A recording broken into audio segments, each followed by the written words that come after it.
तो गाइस स्वागत है आपका third episode of series holes fabric मतलब वुडन फैक्ट्री में।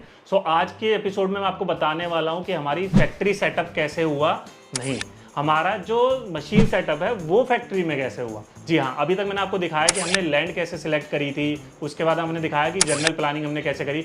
उसके बाद मैं बताने वाला हूँ कि हमारी जितनी भी मशीन्स वगैरह हैं, क्योंकि बेसिकली हमने फैक्ट्री सेटअप ही इसलिए करा है कि हम मशीन मेड वर्क कर सके खुद से। तो हमारी जो मशीन सेटअप है वो मैं आज आपको बताने वाला हूँ। उसके साथ हमें क्या प्रॉब्लम आई, क्या हमने कैसे उसे ओवरकम करा, हमारा प्राइजेस क्या था, उसके बेनिफिट्स क्या होने वाले थे, ये सारी चीज़ें आज के एपिसोड में आपको बताने वाला हूँ। तो आपको एपिसोड पूरा देखना है। बाकी तो एपिसोड भी आप जाके देख सकते हो चैनल में, और आगे के लिए आप चैनल को सब्सक्राइब भी कर सकते हो कि ताकि बाकी के एपिसोड भी आप आगे देखते रहो। तो अगर आप चैनल पर नए हो तो सब्सक्राइब कर लीजिए फटाफट, और वीडियो को लाइक नहीं करा तो फटाफट कर दीजिए। बढ़ते हो इस एपिसोड में आगे, चलिए मेरे साथ। गाइस सबसे पहले मैं अपना नाम बता देता हूँ। मेरा नाम है महादेव त्यागी, और चैनल आप कौन सा देख रहे हो वो है एंटार्क्टिक डिज़ाइन, वो आपको पता ही है। तो गाइस जो हमारा मशीन्स वगैरह था वो हमारा मशीन्स हमने मतलब पहले तो हमने देखा कि मशीन्स कहाँ से मिल सकती है। पहली बात मैं आपको बता दूं, हमें दो मशीन्स की रिक्वायरमेंट थी। एक थी वुडन पैनल सॉ, दूसरी थी एज बेंडिंग। पैनल सॉ क्या होती है, वुड को कट करती है। एज बेंड में क्या होता है, जो जितने भी फर्नीचर बनता है उसकी जो एज होती है वहाँ पे एक बैंड लगता है पीवीसी का, उसको वो लगाती है। तो ये दो मशीन्स की हमें रिक्वायरमेंट थी, जिसके लिए हमने सबसे पहले क्या करा, सेकेंड हैंड मशीनरी ढूंढनी शुरू करी। सेकेंड हैंड मशीनरी हमें एक दो मिली भी, अच्छी कंडीशन में नहीं थी, लेकिन उसके प्राइजेस बहुत ज़्यादा थे। मतलब अगर हम कंडीशन थोड़ा सही भी करा लेते पैसे लगा के, लेकिन उसके प्राइसेस इतने ज़्यादा थे कि उससे हमें लगा कि हमें नई मशीन खरीद लेनी चाहिए इंस्टेड ऑफ दैट। तो हमने क्या करा, नई मशीन ढूंढनी शुरू करी, जिसके लिए हमें सबसे पहले यहाँ पे दिल्ली एनसीआर में काफ़ी नाम चलता है वुड मास्टर का। तो वुड मास्टर से जब हमने कोटेशन ली तो हमें काफ़ी प्राइजेस ज़्यादा लगे। मतलब उनके प्राइजेस ठीक होंगे अकॉर्डिंगली, लेकिन हमें ज़्यादा लगे। तो हमने सोचा कि ये हटा के कोई और कंपनी सर्च करते हैं। फिर एक एमपी की कंपनी है, मैं नाम रिवील नहीं करूँगा, वहाँ पे हमारी बात हुई रिगार्डिंग मशीन, और वहाँ पे हमने जाके देखा पहले सब कुछ, तो हमें ठीक लगा। और प्राइजेस जो थे वो मैं आपको लास्ट में बताऊंगा, वो भी हमें ठीक लगे। तो हमने सोचा कि यहाँ से मशीन ले लेते हैं। तो फाइनली हमने ऑर्डर डन कर दिया, और 1.5 महीने में हमारी मशीन आने वाली थी। तो जब मशीन आने वाली थी उससे पहले हमें तैयारी करनी थी कि हमने सेटअप पूरा करना था।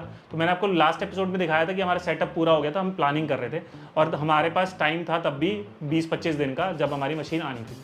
तो जब हमारी मशीन एक्सपेक्टेड थी उस दिन के लिए हमने पहले ही से ही क्रेन वगैरह हाइड्रा बुक कर दिया था, सो दैट कि हमें कोई प्रॉब्लम ना हो।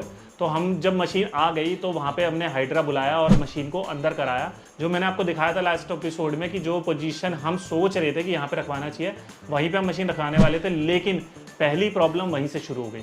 जो हमारी टीन शेड का हाइट था, जो हमारे ऊपर सीमेंटेड चादर थी, मैंने आपको दिखाया था, उसका जो हाइट था सेटअप का वो काफ़ी कम था, करीब आपका 9.5 फीट था। तो वहाँ पे हाइड्रा उसको अंदर तक मशीन को ले जा ही नहीं पा रहा था। हमने बहुत प्रयत्न करे, बहुत ज़्यादा कोशिश करी, लेकिन वो कर ही नहीं पा रहा था। फिर जाके क्या हुआ, जितने भी लोकल वाले बंदे थे उन लोगों ने सबने सपोर्ट करा, और उसको फाइनली हाइड्रा ने जहाँ तक छोड़ा वहाँ छोड़ दिया। उसके बाद बाकी सब लोगों ने मिलके उसको बेसिक तरीके से अंदर कराया। मतलब थंब रूल जो होता है हमारे चले हुए आ रहे हैं, उसको बेसिक तरीके से अंदर कराया। तो वो हमारी पहली प्रॉब्लम थी, जिसका ओवरकम हमने वहाँ पे कर लिया। उसके बाद एमपी से टेक्नीशियन आता है। टेक्नीशियन आने पे जो भी उसकी रिक्वायरमेंट्स थी, जैसे मान लीजिए 3 फेज की सप्लाई मशीन के लिए चाहिए थी, वो हमने पहले ही करा दी थी, करीब 20-25 दिन पहले, क्योंकि ताकि हमें लग रहा था कि प्रॉब्लम ना आए टेक्नीशियन को जरा सी भी, और वो करके चला जाए, क्योंकि टेक्नीशियन इतनी दूर से बार बार कहाँ आएगा। तो जब हमने वो करा दिया था, फिर टेक्नीशियन आया, टेक्नीशियन ने थोड़ा टाइम लिया। सबसे पहले हाँ, उससे पहले बता देता हूँ, एक प्रॉब्लम और आई थी। मतलब प्रॉब्लम का भंडार सा आ गया था, टूट पड़ा था।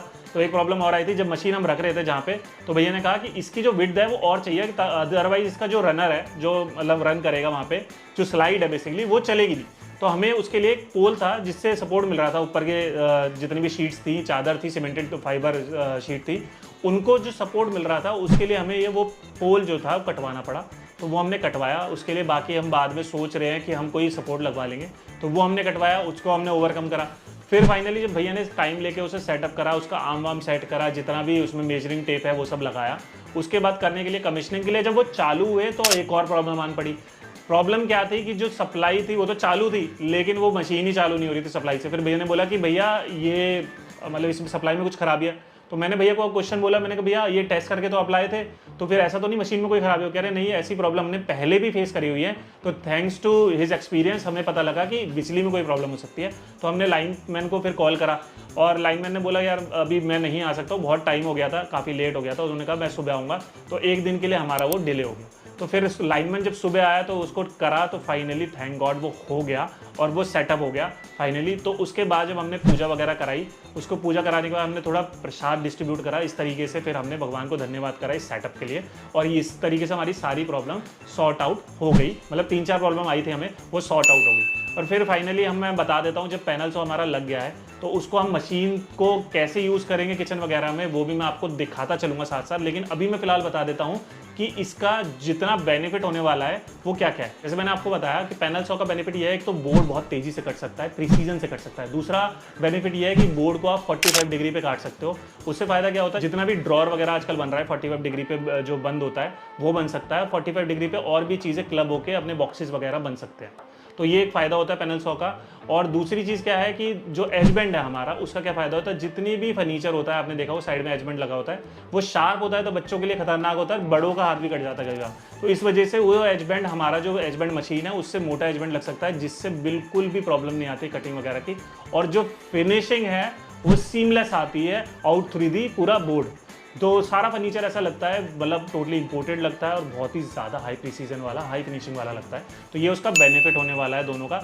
एंड अब मैं बता देता हूँ आपको, ये था मतलब क्या हमें प्रॉब्लम आई, क्या बेनिफिट है। अब मैं बता देता हूँ आपको प्राइसिंग हमें क्या पड़ा। तो मैं आपको बाइफरकेटेड प्राइस नहीं बताऊँगा, मैं बता देता हूँ आपको क्यूमुलेटिव प्राइस। तो ये जो एज बेंड थी और ये जो पैनल सॉ थी, इसका इंक्लूडिंग फ्रैट वगैरह, GST वगैरह सब मिला के हमें ये 10 के अराउंड, 10K नहीं मतलब 10 लाख के अराउंड पड़ी। बाकी जो सेटअप था उसका कॉस्टिंग अलग था। तो ये सारा कॉस्टिंग हमने लगाया जस्ट बिकॉज कि हम एक आपको अच्छा प्रोडक्ट दे सकें।